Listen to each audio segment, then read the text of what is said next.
역사상 가장 많이 팔린 소설이 있습니다. 여러분들도 읽어보셨겠죠? 가장 많이 팔렸으니까. 네, 그 소설은 찰스 디킨스가 쓴 두 도시 이야기라는 소설입니다. 혹시 아직 안 읽었다고 해서 자괴감을 갖지 않으셔도 됩니다. 찰스 디킨스가 쓴 소설 가운데 가장 유명한 것은 위대한 유산이라는 소설, 영화로도 됐었는데요. 근데 사실 찰스 디킨스는 위대한 유산보다 두 도시 이야기라는 소설을 자기의 최고의 작품으로 내세웠었습니다. 요즘 이제 반 고흐라는 화가를 좋아하고 그분의 그림이 많이 소개되는데요. 반 고흐가 가장 사랑했던 소설가가 바로 찰스 디킨스고 또 역시 이 두 도시 이야기라는 소설입니다. 이 두 도시 이야기라는 소설이 유명한 이유 중에 하나는 뭐냐면 그 소설의 첫 문장, 도입부 때문에 그렇습니다. 영문학사에서 가장 위대한 소설의 첫 문단으로 이 소설이 꼽힙니다. 그러니 이거는 한번 들어보셔야죠. 제가 읽어볼게요. 최고의 시절이자 최악의 시절, 지혜의 시대이자 어리석음의 시대였다. 믿음의 세기이자 의심의 세기였으며 빛의 계절이자 어둠의 계절이었다. 희망의 봄이면서 절망의 겨울이었다. 우리 앞에는 모든 것이 있었지만 한편으론 아무것도 없었고 우리는 모두 천국을 향해 가고자 했지만 엉뚱한 방향으로 걸어갔다. 여러분, 이 문장이 영문학사의 가장 위대한 문장으로 꼽히는 이유는 이 표현이 모든 시대와 모든 세대에 적용되기 때문에 그렇습니다. 한번 생각해 보시겠어요? 최고의 시절. 그러나 돌이켜보면 최악의 시절. 지혜의 시대. 근데 결과를 놓고 보니까 어리석음의 시대. 믿음의 세기. 그런데 그 안에 불신과 의심이 가득하고 빛의 계절인 것 같았는데 어둠이 짙고 희망의 봄이 올 것처럼 생각했는데 여러분 곧 절망의 겨울을 만나죠. 마치 모든 것을 다 할 수가 있을 것 같은 때인데 사실은 아무것도 얻은 것이 없는 시대. 사람들은 모두 천국을 향해서 걸어가려고 하는데 걷다 보면 엉뚱한 방향으로 걸어가고 있음을 확인하는 시대. 사실은 여러분 모든 시대에 어울리는 적용되는 표현입니다. 제가 이 소설의 첫 글을 여러분에게 소개해드린 이유는 좀 걱정이 있어서 그래요. 주일날 오전에 이제 사도행전 말씀을 차례대로 전하고 있는데 성도님들 가운데 그런 생각을 가질 수 있다고 저도 생각해요. 지금 내 당면한 문제가 있고 내 고민이 있고 내 어려움이 있는데 목사님 사도행전 저 옛날 이야기를 하시나. 바울이 예루살렘에 올라간 게 이렇게 중요한 일인가. 또 오늘 본문 보시면 바울이 벨릭스라는 총독 앞에서 재판받는 거 그게 이렇게 내 인생과 무슨 관련이 있을까. 그런 생각을 하실 수 있잖아요. 사실 여러분 저도 마찬가지예요. 저도 가능하면 내 관심사와 관련되어 있는 것들에 더 마음이 가고 눈이 가죠. 지난주 목요일 날 이제 신방을 한 군데 갔다가 판교를 거쳐서 이제 인도권으로 올 때 그 국도 내리막길이 있습니다. 그 내리막길 내려오다 보면 우측에서 수박을 파시는 분이 있더라고요. 근데 여러분 그 트럭 메뉴에 뭐라고 써 있냐면 고통이 10,000원 이렇게 써 있어요. 고통이 10,000원. 그래서 제가 이게 무슨 표현인가 하고 자세히 봤더니 고통이 아니라 두 통에 10,000원인데 두 자를 아라비아 숫자 2자로 써놓으셨더라고요. 그러니까 저는 제가 왜 늘 고난과 고통을 생각해서 그런가 멀리서 보는데 이 통이 10,000원이 아니라 고통이 10,000원으로 보이는 거예요. 여러분 성도님들, 우리가 성경을 읽고 하나님의 말씀을 들을 때 자꾸만 우리는 뭔가 나와 관련이 있는 거, 지금 당장 써먹을 수 있는 거, 내가 한 주간 동안 어렵고 고민했던 것과 뭔가 결부되어 있는 말씀을 만나기를 원하고 찾기를 원하고 듣기를 원하거든요. 그런데 여러분 비록 1900년 전 바울의 재판 기록이지만 마치 찰스 디킨스의 두 소설의 이야기처럼 그게 여러분 바울의 이야기가 아니고 1900년 전 이야기가 아니라 사실은 여러분 우리와 무관한 이야기가 아니거든요. 성령께서 우리에게 이 말씀을 기록하시고 들려주시는 이유가 뭔가 우리가 깊이 좀 고민해 봐야 돼요. 저는 오늘 결론부터 미리 말씀드리고 이제 설교를 진행하려고 하는데 오늘 본문에서 제가 드리고 싶은 결론은 이거예요. 세상을 이해할 때 변증법적으로 설명을 하고 해석을 해요. 우리 시대에. 근데 여러분 우리 성도들은 변증법적으로 세상을 이해하지 않아요. 또 한 가지, 세상은 수사학으로 사람들을 설득하고 수사학으로 인생을 풀어가려고 하는데 그리스도인들은 여러분 수사학에 의존하지 않는 사람들이에요. 오늘 본문 우리 한번 14절부터 보시게 되면 바울은 벨릭스 총독 앞에서 이런 고백을 합니다. 나는 예수 그리스도의 도를 따라 살아가는 사람입니다.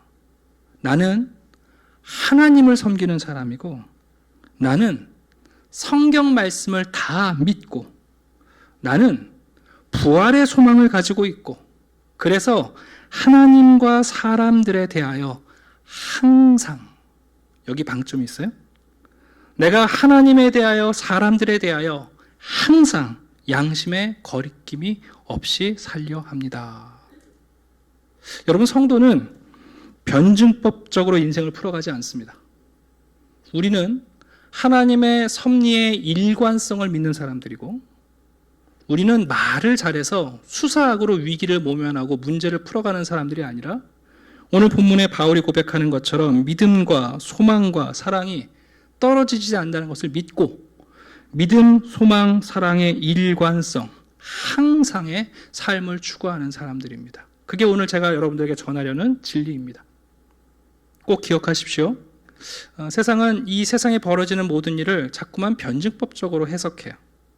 그래서 정반합에 이르도록. 근데 우리는 그렇게 살지 않아요. 우리는 하나님의 섭리의 일관성을 믿어요. 세상 사람들은 그때그때 말 잘하면 수사학적으로 잘 감추고 잘 소개하면 길을 열려고 하지만 여러분 우리는 말장난이 아니라 진리를 가진 사랑, 사랑이 있는 진리로 살아가는 사람들입니다. 바로 그 신앙의 일관성이 우리가 세상 법정 앞에서도 그리고 많은 사람들 앞에서도 우리의 삶과 우리의 믿음을 변호하는 가장 중요한 무기입니다. 일관성. 자, 결론 말씀드렸으니까 이제 본문에 들어가서 말씀을 드리려고 합니다. 자, 오늘 1절을 보니까 여러분 닷새 후에 바울이 천부장 루시아의 도움으로 470명의 군대의 호위를 받으면서 가이사랴 빌립보에 도착했잖아요. 이제 그로부터 닷새 후에 대제사장 아나니아가 바울을 고발하러 가이사랴로 왔습니다. 그런데 혼자 온 게 아니에요.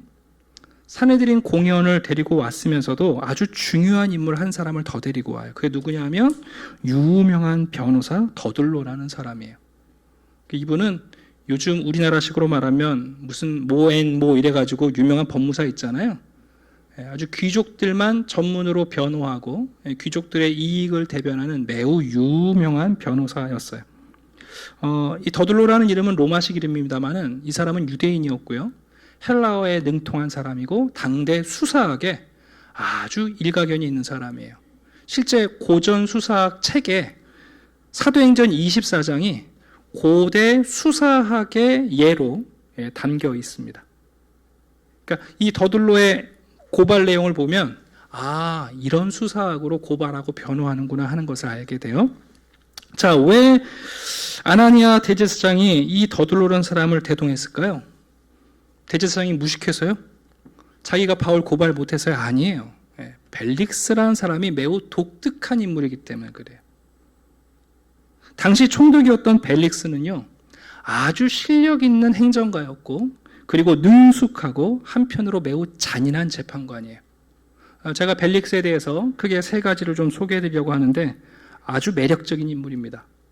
역사상 이 벨릭스에 대해서는 다양한 역사 기록이 남겨 있어요. 로마 역사가 가운데 수에토니우스나 타키투스 그리고 유대 역사가 요세푸스, 우리가 지금 보고 있는 기독교 역사가인 누가조차도 이 벨릭스에 대하여 아주 상세한 기록을 남기고 있어요. 자, 먼저 이 벨릭스가 어떤 사람인가? 매우 입지전적인 인물입니다. 여러분, 벨릭스는 노예로 태어나서 귀족이 되었고 총독까지 오른 사람이에요. 심지어 벨릭스의 형제가 있는데 팔라스라는 사람인데요. 이때 당시 이 팔라스도 노예로 태어났는데요. 여러분, 로마의 관직, 강류 중에 한 명이었어요. 여러분 한번 생각해 보시겠어요? 노예로 태어난 사람이 어떻게 총독까지 올랐을까? 기록을 보면 어렸을 때 노예였던 이 두 형제를 일을 잘하니까 궁전에서 사가지고 간 거예요. 이 벨릭스와 팔라스라는 형제가 마침 당시 황제였던 클라우디아 황제의 어머니 밑에 들어가서 일을 하다가 그 클라우디아 황제의 엄마가 이 두 아이를, 두 종을 자유인으로 만들었어요. 그리고 나서 여러분 어떤 일이 있었는지 놀랍게 두 사람이 귀족 신분을 얻게 되고요. 그리고 벨릭스는 사마리아 총독을 거쳐서 지금 유대 총독을 하고 있는 거고, 그 형제 팔라스라는 사람은 로마의 내각의 관료가 되어 있습니다. 놀랍지 않습니까, 여러분? 이건 무슨 얘기냐면 벨릭스는 그 시대를 정확히 읽을 수 있는 사람이라는 거예요. 우리식으로 말하면 그는 신분 상승과 어떻게 하면 성공을 이룰 수 있는지를 몸소 경험한 사람이에요. 그 과정을 너무 잘 아는 사람 아니겠어요? 더 재밌는 것은 이 벨릭스가요, 결혼을 했어요. 아내가 셋이에요. 놀라지 마세요. 첫 번째 아내가요, 클레오파트라의 손녀예요. 왕족과 결혼했어요. 두 번째 부인은 로마 귀족의 딸을 아내로 맞았고요. 또 유대 총독으로 있을 때 세 번째 결혼을 하는데 그 아내가 누구냐면 헤롯 아그리파 1세의 딸이에요. 우리가 사도행전 읽다 보면 드루실라라고 나오잖아요. 근데 여러분, 이 벨릭스가 기가 막힌 거는요, 우리 남자들이 존경해야 돼요. 이 세 명의 아내하고 잘 지내요. 놀랍지 않습니까, 여러분? 이집트 문화, 로마 문화, 유대 문화에 속한 아내들하고 여러분 잘 살아요, 끝까지. 요즘식으로 말하면 이 벨릭스는요, 일식, 한식, 중식 다 좋아하는 사람이에요. 네. 정말 매우 독특한 사람이에요. 더군다나 벨릭스는 관료로서 명예를 매우 중시했던 사람이고, 그리고 실제로도 통치를 잘했던 사람이에요. 벨릭스의 통치에 대해서는 역사가들 가운데 호불호가 나뉘어져요. 어떤 분들은 이 벨릭스가 통치를 매우 잘했기 때문에 사마리아에서 만 8년, 9년 동안 총독을 했는데 잘하는 거예요. 그래서 여러분 유대 총독으로 지금 부임한 지 이제 5년쯤 됐을 때거든요. 근데 또 어떤 역사가들은 이 벨릭스가 매우 단호하고 잔인했다고 기록을 해요. 그러니까 여러분 이해가 가시죠? 얼마나 무섭게 통치를 했으면 팍스 로마를 구현했겠어요. 아주 재미있는 이야기가 있는데, 황제가 새로 등극해가지고 벨릭스가 황제 앞에 아련해서 자기의 통치 내용을 보고해요. 그럴 때 여러분 얼마나 잔인하게 죄수들과 식민지를 통치했으면 로마 황제가 너무 잔인하다 너 이랬거든요. 그 사람이 누구냐면 네로예요. 네로 황제가 벨릭스의 보고를 받으면서 어떻게 이렇게 잔인하게 통치하냐 할 정도로, 그러니까 역사가들 가운데 어떤 분들은, 로마 측에 있는 사람들은 벨릭스를 명예로운 총독으로 얘기하고, 또 어떤 사람들은 너무 잔인했던 총독으로 표현을 합니다.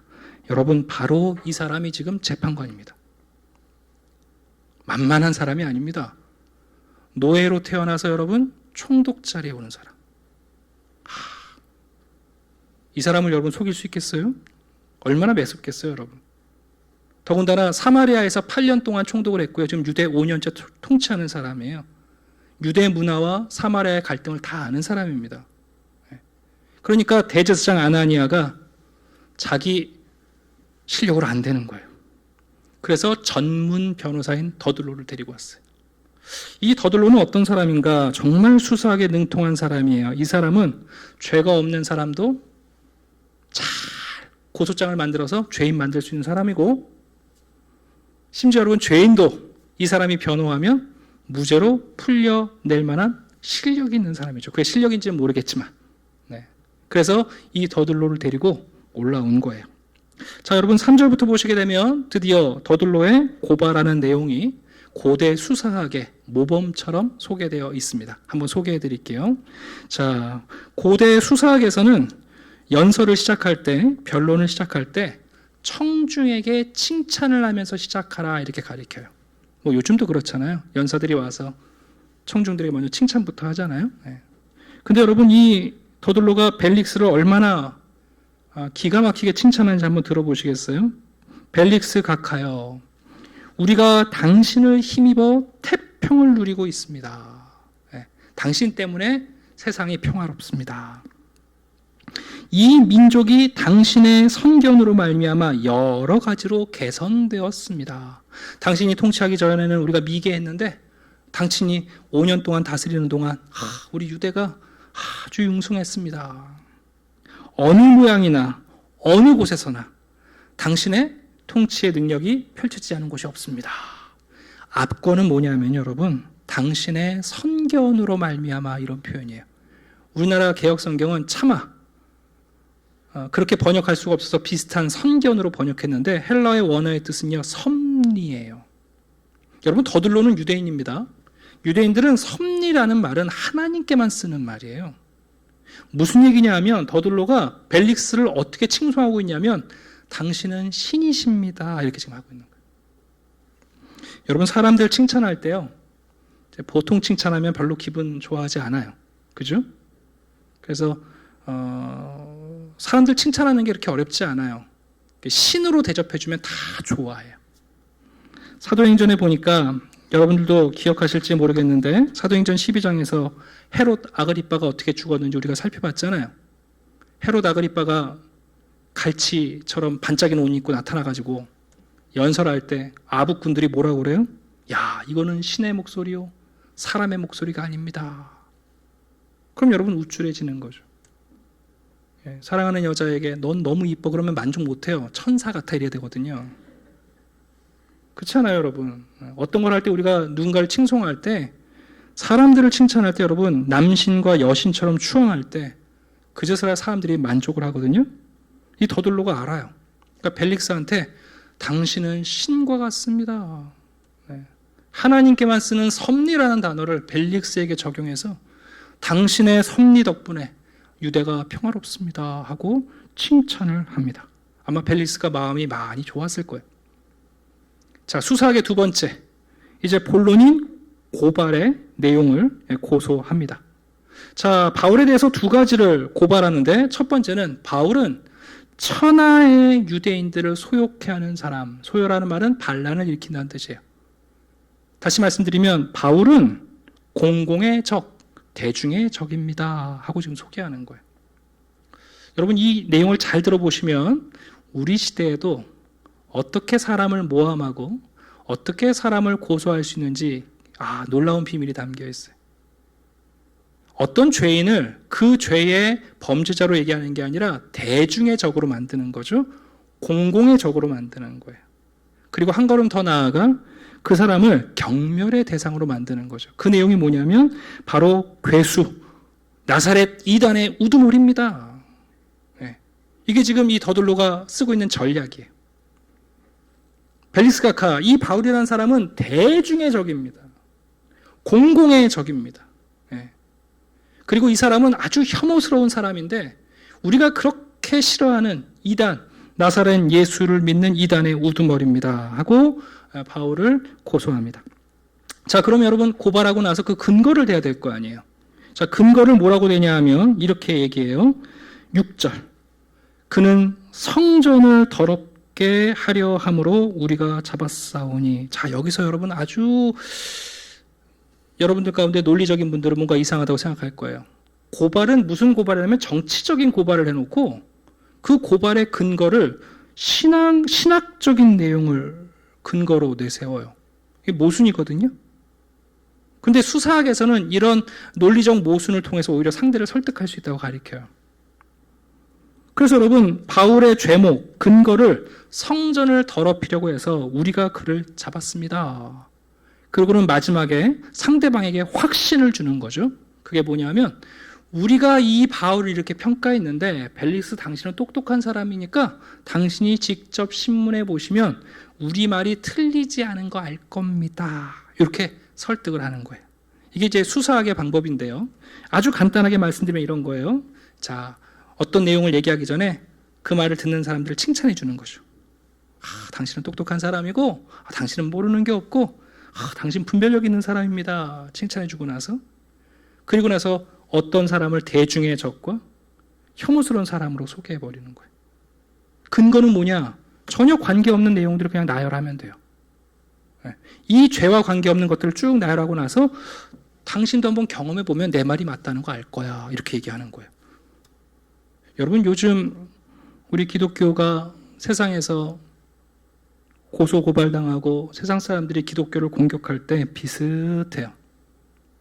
언제부턴가 인류는, 여러분, 언제부터 인류가 신에 대하여 평가하고 하나님에 대하여 우리가 분별하고 하나님을 분해하고 분석했나요? 피조물인 인간이 어떻게 여러분 하나님을 분해하고 분석할 수 있나요? 근데 여러분 언제부턴가 그렇게 됐어요.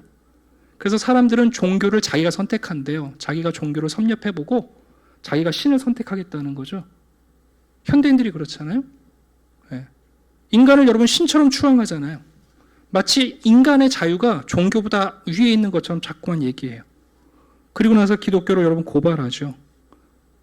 근데 그 근거로 드는 것들은 뭐냐면 사실과 관련 없어요. 특정한 어떤 사건을 일반화시키기도 하고 특정한 한 사람의 문제를 모두가 그런 것처럼 확대하기도 합니다. 그리고 마지막으로 결론을 내리는 거죠. 너도 교회 가봤잖아. 너도 그런 사람 알지? 내 말이 맞지? 네.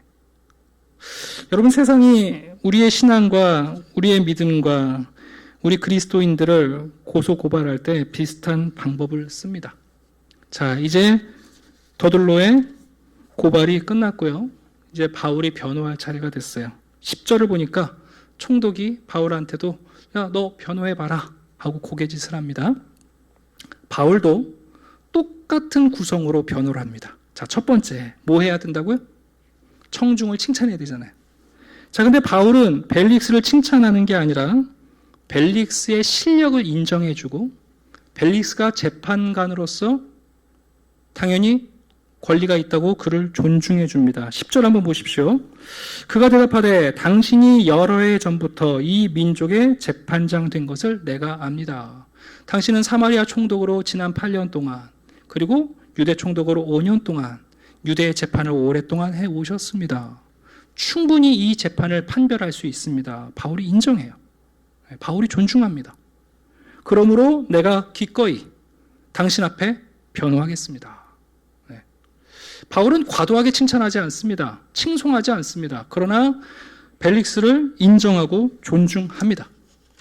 자, 고발당한 내용에 대해서 바울은 첫 번째, 그 고발이 얼마나 부당한지 알리바이부터 얘기해요. 벨릭스 총독이시여, 제가 여기 온 지 열 이틀밖에 안 됐습니다. 지금 5일이 지났잖아요. 실제 여러분, 바울이 예루살렘에서 지낸 날이 열흘이 안 돼요. 저들이 말하는 내용을 제가 하기에는 예루살렘에 머문 날이 너무 적습니다. 그리고 저는 예루살렘을 왜 갔는가? 예배하기 위해서 갔습니다. 예루살렘에 성전이 있고 저는 그 장소에 예배하러 갔습니다. 그리고 나서 아주 재밌는 이야기를 하는데 더들로가 저를 정치적으로 고소하면서 왜 근거는 신학적으로 되는지 더군다나 아주 재밌는 내용이 있어요. 아까 우리가 휙 지나갔습니다만 한번 6절 보시겠어요? 더들로라는 사람이 바울을 고발할 때 이렇게 고발했어요. 성전을 더럽게 하려 함으로 우리가 잡았나이다. 여러분, 이 말이 무슨 얘기죠? 바울이 성전을 더럽게 한 게 아니라 할 가능성이 있어서 잡았다는 거잖아요. 여러분, 세상에 어떤 재판이 도둑질할 가능성이 있어서 여러분 도둑으로 봅니까? 살인할 가능성이 있다고 여러분 살인범으로 잡습니까? 그러니까 바울이 지금 얘기하는 거예요. 저 더들로가 제가 성전을 더럽힌 게 아니라 성전을 더럽힐 것 같아서 저를 잡았다고 했는데 그게 어떻게 이 고발이 유효합니까? 하고 모순을 파헤쳐 줍니다. 자, 그리고 나서 더 놀라운 사실이 있어요. 바울은 인정할 것을 인정해요. 재판에서 승소하겠다고, 재판에서 내 몸을 피하겠다고 자신이 인정해야 되는 것을 여러분 거짓말로 부정하지 않습니다. 14절 보시겠어요? 그러나 더둘로가 말한 것 가운데 이거 하나는 제가 맞다고 고백합니다. 그게 뭐예요? 그들이 이단이라고 하는 도를 따라. 저는 맞습니다. 예수 그리스도의 그 길을 따라 하나님을 섬기고 모든 성경을 믿고 그리고 하나님과 사람들 앞에서 부활의 소망을 전했고 하나님과 사람들 앞에서 저는 항상 일관성을 가지고 살아왔습니다. 아마 더둘로가 힘이 빠졌을 거예요. 바울이 뭘 좀 부정해야 되는데 맞습니다. 저 이단 예수의 우두머리라고 말하는데 제가 그분의 제자가 맞습니다. 인정합니다. 자, 그러면서 우리가 이제 다음 주에 보겠습니다만 바울이 이런 결론을 내려요. 저를 처음 고소했던 아시아에서 온 유대인들이 왜 여기 없습니까? 네. 그래서 여러분 벨릭스가 아까 말씀드렸잖아요. 만만한 사람 아니라고. 벨릭스가 여러분 능숙한 사람이에요. 단호한 사람이에요. 여러분 이 재판의 결과 벨릭스가 어떻게 판단했을 것 같으세요? 더둘로 편을 들었을까요? 바울 편을 들었을까요? 알았어요. 이 벨릭스는 바울이 죄가 없다는 것을 간파합니다. 그래서 어떻게 하냐면 이 재판을 종결시켜요. 네. 그리고는 뭐라고 말하냐면 천부장 루시아가 오면 내가 이 재판을 다시 열겠다 연기시킨 다음에 바울을 가택연금 구류 상태로 보내고 바울을 돌봐주고 심지어 친구들이 바울과 함께 머물 수 있도록 허락하는 장면이 이제 오늘 본문의 내용입니다. 제가 여러분한테 좀 묻고 싶은데 여러분이 벨릭스라면 비록 노예에서 총독까지 되시진 않았겠지만 그렇게 경험 안 하셔도 알 수 있으니까 여러분 더둘로의 말이 옳습니까? 바울의 말이 옳습니까? 몰라서 대답 안 하시는 건 아니겠죠? 여러분 더둘로의 말이 옳아요? 바울의 변호가 옳아요? 네, 근데 사람들은 종종 둘 다 옳다 이렇게 말하고 싶어 하세요. 제가 이 말씀을 드리는 이유는 우리 시대에는요, 별반 차이가 없다는 말을 선호해요. 왜냐하면 차이를 말하면 그 순간부터 차별주의자라고 얘기해요. 그 차이를 확고하게 주장하면 우리를 혐오주의자라고 낙인을 찍을 때가 있어요. 그래서 자꾸만 세상이 차이를 부정하려고 해요. 여러분 이거 진지하게 들으셔야 돼요. 왜 우리 시대는 자꾸만 모든 차이를 차별이라고 할까요? 아니에요, 여러분. 차이가 있어요. 남자와 여자가 왜 차이가 없습니까? 산부인과 의사들한테 가서 물어보세요. 남자, 여자 차이 없냐고.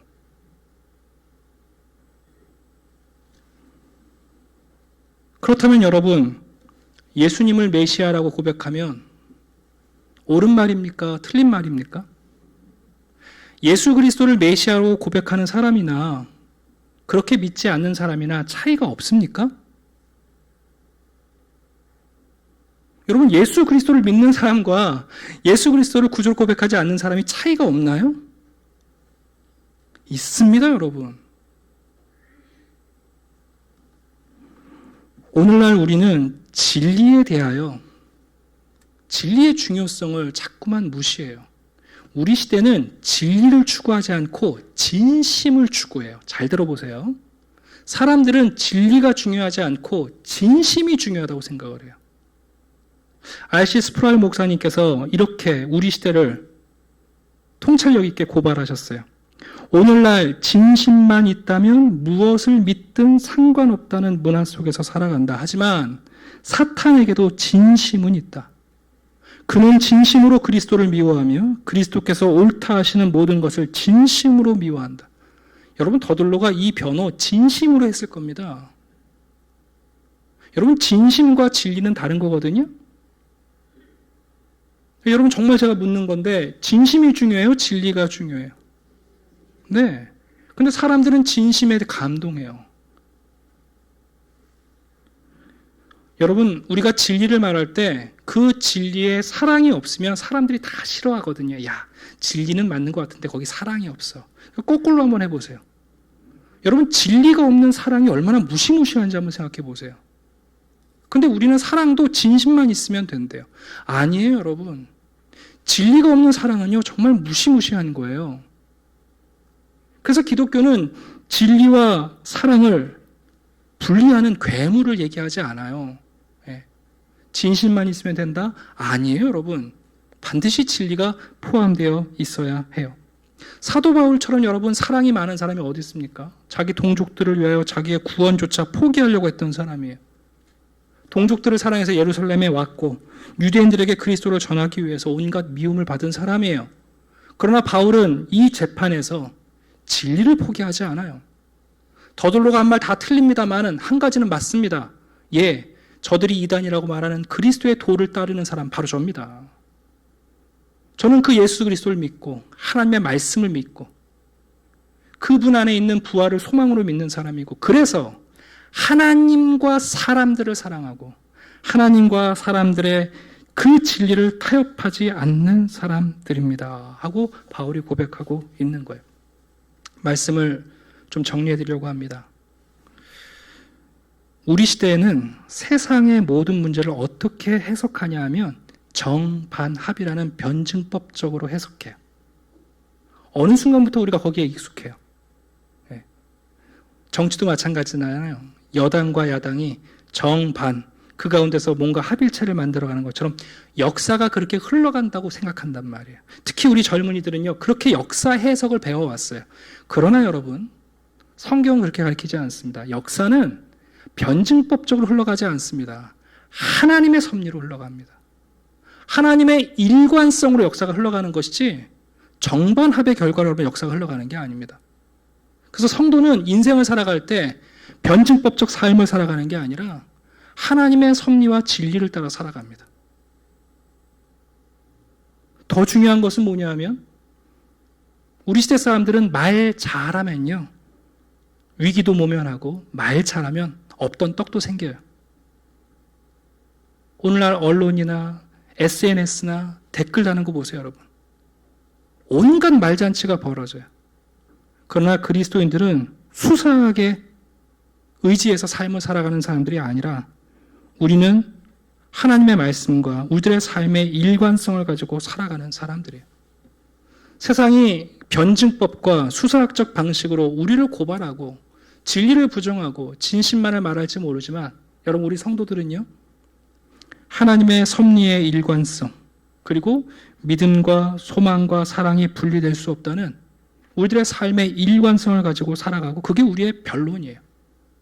그 삶이 우리가 할 수 있는 최고의 변론이에요. 그때 여러분, 벨릭스도 바울의 변론이 옳다 인정하는 겁니다. 바울이 말합니다. 하나님과 사람 앞에서 항상 양심의 거리낌이 없도록 살아가고 있습니다. 여러분, 이 삶이 그 어떤 변증법적 삶이나 수사학적 삶보다 훨씬 귀한 삶입니다.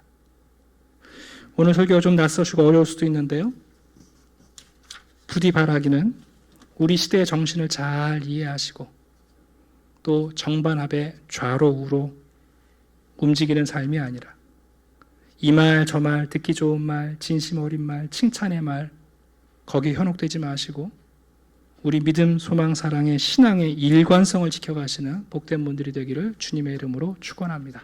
기도하겠습니다. 아버지 하나님, 감사합니다.